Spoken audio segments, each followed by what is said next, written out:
जेवून झाल्यावर जो तो आपापल्या कामात व्यस्त झाला. अग्निय तर तडक रूम मध्ये निघून गेलेला. आज तो ऑफिसला न गेल्याने जी काही कामं आहेत ती घरूनच सॉर्ट आउट करण्याचा प्रयत्न चालू होता त्याचा. तसंही टाइम वेस्ट करणं त्याला जमायचंच नाही आणि कामाशिवाय राहायची तर त्याला सवयही नव्हती.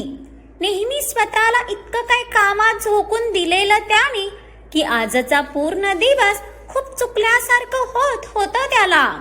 तरी त्याची जाणा दुपारी झोपली असतानाही त्या 2 तासातही साहेबांनी 2 मीटिंग हँडल केल्या होत्या. पण या सगळ्यात कोणाचं नसलं तरी सियाचं लक्ष मात्र अधूनमधून नित्यावरच जात होतं. जी भलेही वरून सगळ्यांसमोर हसत असली तरी आतून तिचं अस्वस्थ झालेलं मन सियाला दिसत होतं. तिची वारंवार आरववर स्थिरावणारी तिरकस नजर सियाच्या तीक्ष्ण नजरेतून सुटली नव्हती. पण आत्ता सगळ्यांसमोर काही न बोलता ती तिच्याशी नंतर निवांत बोलायचं ठरवते. नीतू. जेवून झाल्यावर सिया ही लागोलाग गार्डन मध्ये आली, जिथे नित्या आधीच येऊन तिच्या नेहमीच्या बाकड्यावर शांत बसलेली. गुणी बाळासारखी अगदी मांडी घालून बसलेल्या मॅडम. हा काय वहिनी? सियाच्या आवाजाने नित्याने चमकून मागे वळून पाहिलं, कारण सिया इथे येईल याची तिला कल्पनाच नव्हती. ती तर आताही तिच्याच विचारात हरवलेली. बसू का? सिया हसतच तिच्या जवळ आली. वहिनी, अगं ह्यात विचारायचं काय? नित्याने सियाचा हात पकडून तिला बाजूला बसवलं. काही बोलायचं आहे का? सिया ही आता लांबवर पसरलेलं ते आभाळ बघत अक्षरशः कोड्यात बोलली. म्हणजे? पण नित्याला तिचं कोड्यातलं बोलणंच समजलं नाही. तसं सियाच्या ओठांवर हलका हसू आलं. तुझ्या डोक्यात काहीतरी चालू आहे जे तुला त्रास देतंय, हो ना? सियाने तिच्या मनात आलं अचूक ओळखताच नित्याने चमकून तिच्याकडे पाहिलं. तिचे ते बोलके डोळेही आश्चर्याने अक्षरशः मोठे झाले होते. किती बरोबर ओळखलं होतं तिच्या वहिनीने तिच्या मनातलं. वहिनी, तुला कसं कळालं? नित्याला तर ह्या गोष्टीचं खरंच अप्रूप वाटत होतं. अजूनही अगदीच बावरलेल्या चेहऱ्याने ती सियाकडे बघत होती. वेडू, हा जो तुझा गोड चेहरा आहे ना, हाच इतका बोलका आहे की मीच काय तर कोणीही सहज ओळखेल की आमची नीतू राणी काहीतरी विचार करतीये ते. पण आता जे विचार तुला त्रास देत आहेत ते तुझ्या वहिनीला तरी कळतील का? सिया तिच्या नजरेत लपलेली ती वेदना बघून थोडी कासावीस झाली होती. वहिनी, मला काहीच कळत नाही आहे. मी काय करू? म्हणजे बघ ना, सगळं चांगलं तर चालू आहे, तरी असं वाटतंय की मी खुशच नाही. नित्याचा चेहरा आता अगदीच रडवेला झाला. पण तिच्या चेहऱ्यावरची ती बेचैनी, ती अस्वस्थता बघून सिया गालात हसली. आयुष्यात इतकी वर्ष दाबून धरलेल्या भावनांना आता उचंबळून वर येताना पाहून तिचा जीव घाबरा व्हायला लागलेला. ती ज्या गोष्टीपासून पळायचा प्रयत्न करत होती तीच गोष्ट तिच्या वारंवार समोर येऊन उभी राहत होती. वहिनी, तू तरी हसू नको ना यार. तुला पण मी वेडी वाटतीये का? मगाशी आजीशी बोलायला गेली तर तिनेही तिची बत्तीशी दाखवली. कोणाला समजतच नाही आहे की मला काय बोलायचं आहे ते. सियाला हसताना बघून नित्याचं तोंडच पडलं. तसं सियाने प्रेमाने तिचे दोन्ही हात हातात घेतले. नीतू राणी, इकडे बघ. सियाच्या बोलण्यावर नित्याने तिचे डबडबलेले डोळे तिच्यावर आणले आणि तिच्या डोळ्यात पाणी बघून सियाने नकारार्थी मान हलवली. नीतू, जेव्हा एखादी गोष्ट आपल्याला समजत नाही ना, तेव्हा त्या गोष्टीला वेळेच्या हातात सोडून द्यायचं. वेळ हे प्रत्येक गोष्टीचं एकमेव औषध आहे. सियाचं उत्तर ऐकून नित्याच्या चेहऱ्यावरचे गोंधळलेले हावभाव काहीसे कमी झाले असले तरी तिची मनाची बेचैनी तशीच होती. वहिनी, खरंच वेळेनुसार सगळं ठीक होईल का? नित्याच्या नजरेत आली ती व्याकुळता बघून क्षणभर सियाही थांबली आणि नंतर परत तिच्या ओठांवरचं ते मोहक हसू गडद करत तिच्या एका गालावर हात ठेवला. हो राणी, एक दिवस सगळं ठीकच होईल आणि नाहीच झालं तरी तुझे भाई आहेत ना, ते त्यांच्या या अबोल डॉलच्या लाईफ मध्ये सगळं ठीकच करतील. फक्त एक गोष्ट कायम लक्षात ठेव, जे जे तुझं आहे ते तुझ्याकडून कोणीच काढून नाही घेऊ शकत, पण जी गोष्ट तुझी नसेल ती तुला प्रयत्न करूनही नाही मिळणार. त्यामुळे त्या गोष्टीला वेळेच्या हातातच सोडून दे, तीच तुझं भाग्य ठरवेल. सियाच्या बोलण्याचा भावार्थ समजताच नित्याचं मन किती ते शांत झालं. किती सहज आणि सोप्या शब्दात सियाने तिला लाईफचा जणू एक रूल समजवलेला, ज्याने तिच्या मनातली बेचैनीही पूर्ण नाहीशी झाली. Oh yes, you are absolutely right वहिनी. येणारा टाइम मला सगळं काही देईल तरी, नाही तर माझ्याकडून काढून घेईल तरी, पण मग उद्या येणारं मरण घेऊन आजच का रडत बसायचं? आणि तसंही तू आणि माझा भाई असताना मला आता कसलाच विचार करायचा नाही. थँक्यू सो मच वहिनी, खरंच थँक्यू मला इतकं छान समजावून सांगण्यासाठी. आता मला खरंच खूप रिलॅक्स वाटतंय. नित्याने सियाला मिठी मारत तिच्या गालावर ओठ टेकवले. तसं मगाचपासून यांना त्याच्या बाल्कनीतून बघणाऱ्या अग्नेयच्या कपाळावर आट्या पडल्या ना. साहेबांना त्याच्या जाणावर दुसरं कोणी प्रेम लुटवताना कसं बघवेल ना.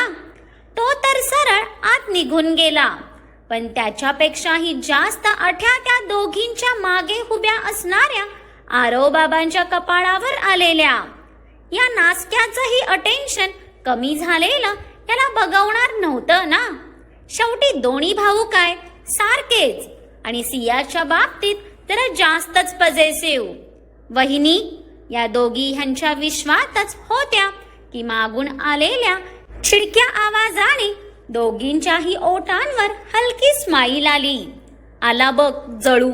नित्या सियाच्या कानात पुटपुटत लगेच मागे झाली, पण तिच्या बोलण्यावर सियानेही हसतच आरवकडे बघितलं.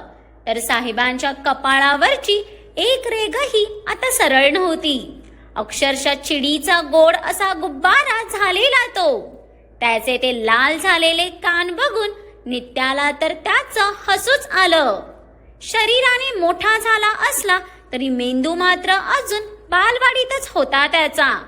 वहिनी, काही लोकांना तर रात्री बेरात्री भूत बनून फिरायची सवयच असते, पण तू कशाला त्यांना जॉईंट होऊन भूतांची संख्या वाढवतीये? आरव डायरेक्ट त्याची नजर नित्यावर रोखतच काहीसा रागात गुरगुरला. तसं त्याचं ऐकून इथे नित्याची भुवई उंचावली ना. वहिनी, अगं इथे खूप मोठे ज्ञानी बाबा आलेत वाटतं, जे त्यांना इथे फिरणारे भूत दिसतायत. नित्यानेही आता तिचं तोंड आकसून घेतलं. उगाच त्याच्याकडून काही ऐकून घेणाऱ्यातला पीस थोडी ना होती ती. माणसांमध्ये लपलेल्या भूतांना बघण्यासाठी मला ज्ञानी होण्याची गरज नाही. ते भूत काय आमच्या घरभर फिरतच असतं. आताही समोर उभा राहून मला राग दाखवताना ते मला दिसत आहे. आरवच्या चिडवण्यावर आता नित्याचं नाक रागाने लाल झालं. हो का? मग हे फिरणारं भूत झपाटतं पण तुला बघायचं आहे का? नित्या तिच्या टी शर्टचे स्लीव्ज मागे करत पुढे येणार की त्या दोघांच्याही मधात सिया येऊन उभी राहिली. नाहीतर आता तिसरं महायुद्ध गार्डनच्या रणांगणातच जुंपलं असतं. रात्रीच्या ह्या टाइमला तुम्ही दोघं आता सुरू नका हो, आणि हे विसरू नका की तुमचे भाई घरीच आहेत ते. सियाने दोघांनाही अग्नेयची भीती दाखवताच दोघांची तोंडाची शटर बंदच झाली. पण अग्नेय नाव घेताच आता कुठे जाऊन आरवची ट्यूब खाडकन ऑन झाली. अगं वहिनी, मी तेच तर सांगायला आलेलो. भाईने तुला बोलवलंय, पण ह्या मुलीच्या नादात मी तर मुद्द्याचा आहे तेच सांगायचं विसरून गेलो. आरवने गडबडून वर बाल्कनीत नजर टाकून शेवटी रागात नित्याकडे बघितलं. म्हणजे ह्या कार्ट्याला त्या लेकरासोबत भांडायला कारणच हवे असायचं वाटतं. भुरट्या, तुझ्या मेंदूला गंज लागलाय तर तू मला काय बोलतो? मी स्वतःहून तुझ्याशी बोलायला तरी आलेली का? की मी सांगितलेलं इथे येऊन नसत्या भूताच्या गोष्टी सांगायला? त्याचे बिनबुडाचे आरोप ऐकून नित्या ही फणकारत परत पुढे येणार की ह्यावेळी सिया त्यांच्या मधातून स्वतःहून डायरेक्ट बाजूला झाली आणि मागे होत हाताची घडी घालून शांत उभी राहिली. तिच्या चेहऱ्यावरचा लटका राग बघून इथे ही दोघं आता अगदीच चिडीचूप झाले. वहिनी, अगं काय झालं? तिला असं गंभीर मुद्रेने उभा राहिलेलं बघून नित्यासोबत आरवनेही आवंडा गिळला. कारण जर ती थोडी तरी दुखी झाली तर या दोघांना अग्निदेव सोडणार होते का? म्हणजे शेवटी काय तर त्यांच्या भाईची दहशत. अरे, मी पण तोच विचार करतेय. तुम्ही दोघं समोरासमोर असताना अजून काहीच कसं झालं नाही. उलट मी तर भांडायला मैदान मोकळं करून देतीये आणि फक्त तोंडाची भांडणं कसली करता रे? जरा एकमेकांची केस उसपा, हातपाय तोडा, मग या भांडणात मजा येईल ना. सियाने हाताची घडी कमरेवर आणत दोघांवर आवाज वाढवताच दोघांनीही माना खाली घातल्या. ते बघून सियाला खरं तर हसूच आलं, पण तरी तिने तिच्या चेहऱ्यावरचे गंभीर भाव कायम ठेवले. सॉरी वहिनी. सियाला चिडलेलं बघून दोघंही चक्क एक साथच नरमले. पण दोघांचा असा काय गोड आवाज कानावर पडला की तिला तर त्या दोघांचेही अक्षरशः गालगुच्चे घेऊसे झालेले. तिला तर ती तिची छोटी छोटी 2 पिल्लं दिसत होती, म्हणून तिला त्यांच्यावर खूप लाडही आला. ठीक आहे, आता उगाच तोंड पाडून बसू नका. पण हो, मी अजूनही रागवले हा तुमच्यावर. आणि तुम्हाला माझा राग जर घालवायचा असेल तर उद्याचा पूर्ण एक दिवस तुम्ही एकमेकांशी न भांडता राहून दाखवायचा. जर तुम्ही ते करून दाखवलात तर त्याच्या पुढच्याच दिवशी मी तुमच्याशी नीट बोलेन. समजलं? सियाच्या या धमकीवर या दोघांची बुबुळा तर आता जमिनीला टेकायचीच बाकी राहिलेली. तोंडाचा तर इतका भला मोठा आव असलेला की त्यात 4 वडापाव एकसाथ घुसतील. वहिनी, हवे तर माझा जीव माग यार, तोही मी हसत हसत देईन, पण इतकं अवघड टास्क देऊ नको ग. आरवने तर घाबरून सियाचा हातच पकडला. नित्याशी न भांडता राहणं या जन्मात तरी त्याच्याने होणार नव्हतं. हो ना वहिनी, तू दुसरं काहीतरी माग ना प्लीज, पण हे नको. तिचं ऐकून नित्यालाही धडकी भरलेली. तिला तर ही गोष्ट पचवणं जमत नव्हतं. आरू आणि नीतू, मी माझा निर्णय ऐकवला आहे. आता तो ऐकायचा की नाही ते तुमचं तुम्ही ठरवा. चला, तुमचे भाई माझी वाट पाहत आहेत. मी तर जाते. पण हो, मी तुमच्याशी बोलायचं की नाही हे तर पूर्णतः तुमच्या हातात आहे. सिया त्या दोघांना इतक्या भल्या मोठ्या धर्मसंकटात टाकून गालातल हसू लपवत डायरेक्ट निघून गेली. पण मागे ही दोघं मात्र एकमेकांकडे खाऊ की गिळू नजरेने बघत होते. हे सगळं तुझ्यामुळे झालं. काय गरज होती तुला उगाच मला डिवचायची? नित्याचा राग न राहून बाहेर आलाच शेवटी. ते बघून आरवने काहीसा वैतागतच तिच्याकडे पाहिलं. म्हणजे इतकं रामायण घडूनही हिच्या जीवाला शांती नाही. नित्या, आत्ताच वहिनीने सांगितलेलं विसरली का? आपण नीट बोललो तरच ती आपल्याशी बोलणार. आरवने आता कसा बसा त्याचा राग दाबला. नित्याशी भांडण्यापेक्षा इम्पॉर्टंट त्याच्यासाठी त्याच्या सियाचं बोलणं होतं. गजनी नाही आहे मी लगेच सगळं विसरायला. आणि हो, वहिनीने उद्या नीट बोलायला सांगितलंय, आज नाही. मग मी आता तर तुझ्याशी मन भरून भांडूच शकते ना. तिचं उत्तर ऐकून इथे आरवने तर हृदयावर हातच ठेवला. म्हणजे ही मुलगी खरंच एक दिवस त्याला अटॅक आणणार होती. आता ही विनाकारण भांडून मॅडम उद्याचा कोटा आजच भरून काढत होत्या. काश मीच गजनी झालो असतो तर पहिलं हिलाच विसरलो असतो. आरव त्याच्या कपाळावर बोट घासत तोंडातल्या तोंडात पुटपुटला. पण त्याचे शब्द नित्याच्या कानांनी बरोबर टिपले. तू गजनी झाला तरी मी तुला मला विसरू बरं देईन. आला मोठा मला विसरणारा. आधीच काय दिवस आलेत माझ्यावर. उद्या इच्छा नसतानाही गाढवाची आरती गावी लागेल. नित्या ही आरवला टोमणा मारून तिच्या केसांना झटका देऊन निघून गेली. पण तिच्या या टोमण्यावर इथे आरव बाबा लाल झाले ना. बिचारा तो तरी किती त्याचा राग दाबणार ना. ही समजते काय स्वतःला. आधीच हिच्यामुळेच वहिनी रागवून गेलीये तरी हिची अकड बघा. पद्मश्री मिळवल्यासारखा तोरा मिरवतायत मॅडम.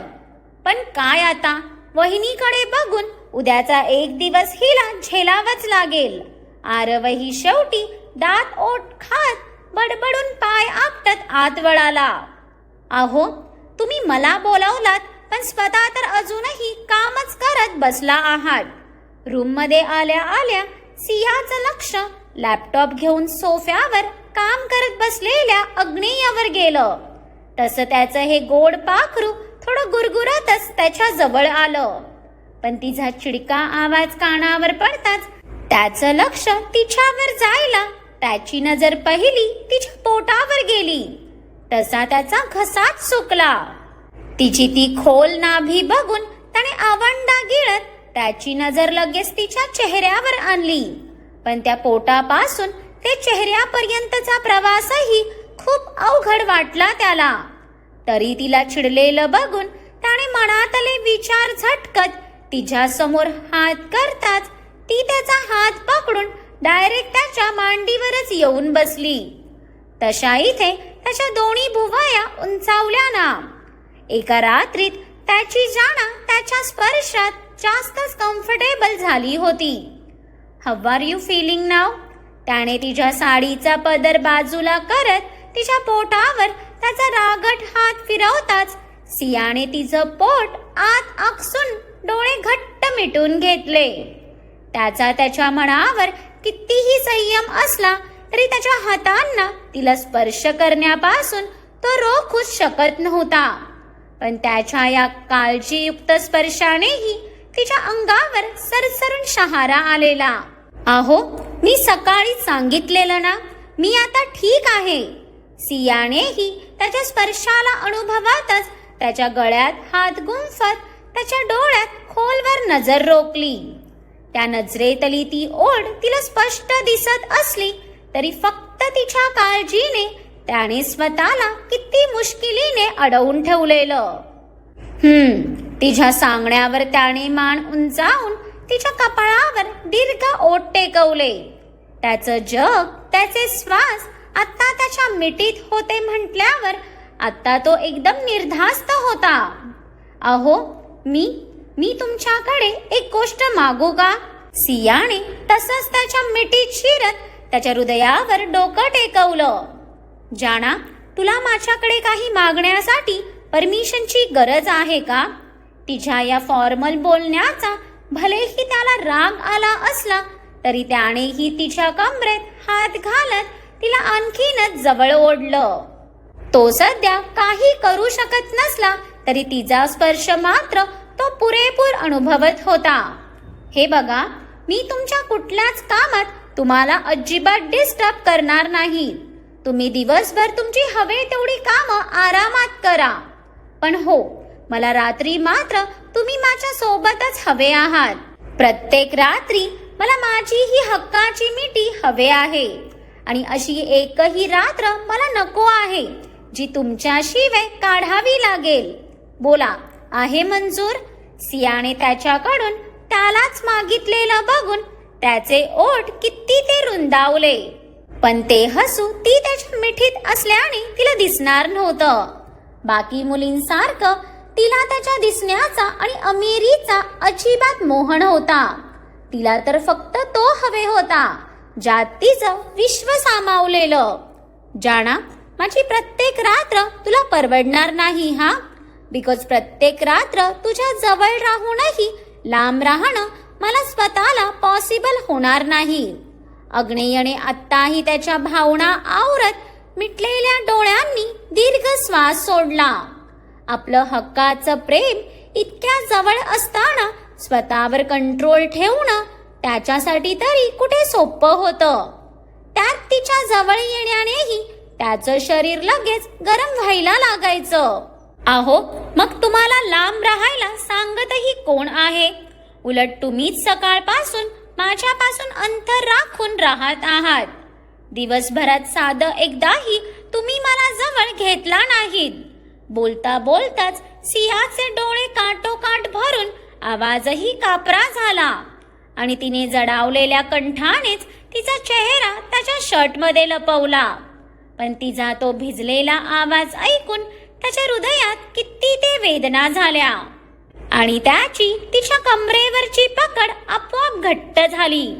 सकाळपासून ती जितकी त्याच्या जवळ येण्यासाठी आसुसली होती त्याच्यापेक्षा कितीतरी जास्त तो तिच्यापासून लांब राहताना तडफडत होता.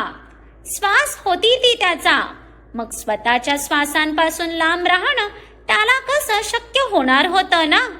जाना, राजा तुला कंप्लीट रेस्ट मिळावी म्हणून तर मी डिस्टर्ब नाही केलं ना. अग्नेय तिला कसं बसं समजावत वारंवार तिच्या कपाळावर ओठ टेकवत होता. त्याला तिच्यावर किती प्रेम येत होतं हे तो तिला कसं सांगणार होता बरं? त्यात तिच्याशी एकदा समरूप झाल्यावर त्याला त्याच्या हार्मोन्सला अडवणं तर जास्तच अवघड झालेलं.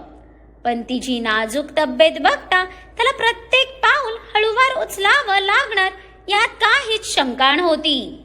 तिला परत त्या त्रासात तो पाहूच शकत नव्हता. अहो, पण मला तुम्ही हवे आहात हे कसं कळत नाही हो तुम्हाला? मला तुमचा स्पर्श हर्ट नाही करत हे मी तुम्हाला कसं पटवून देऊ? सांगा ना, की ते पटल्यावर तरी तुम्ही परत मला तो स्पर्श कराल. आता मात्र सिया त्याच्या मिठीत मुसमुसू लागली. ते बघून त्याला अगदीच कसं तरीच झालं. त्याच्या प्रेमासाठी त्याच्या पाखराचा जीवही किती तो तडफडत होता. जाना, बच्चा, तू बोलशील तसंच होईल, but please for me don't cry my princess. तिचे हे अश्रूच तर जीव घ्यायचे ना त्याचा. तिचं रडणं वाढताच त्याने पटकन तिला समोर करत तिचा चेहरा ओंजळीत घेतला आणि एकदम हळूवारपणे तिचे डोळे पुसले. पूर्ण जगासमोर दगड असलेला तो तिच्यासाठी मात्र हळवा होऊन जायचा. नक्की मी बोलेन तेच करणार ना? बघा, जो पूर्ण जगाला पायाखाली ठेवतो त्याला त्याची बायकोच बोटावर नाचवतीये कशी? हो बाबा, माझी प्रिन्सेस जे बोलेल तेच मी करणार. पण येस, आज नाही. आज तू कंप्लीट रेस्ट कर. मग उद्यापासून तुझी प्रत्येक रात्र फक्त माझी. तिला शब्दात गुंडाळतच अग्नेय तसाच दोन्ही हातांवर उचलून बेडवर घेऊन आला. तसं ती इवलूस तोंड करून रडवेली होत त्याच्याकडे पाठ करून गप्प पडली. त्याच्या या संयमाचं तिला रडू येत होतं, पण तो तिची तब्येत बघता पुढे पाऊल टाकायला मागत नव्हता. प्रिन्सेस, तो तिला परत समजवायला जाणार. काहीच बोलू नका. उद्याच सगळं करायचं आहे तर आता बोलायचे कष्टही उद्यावरच ठेवा.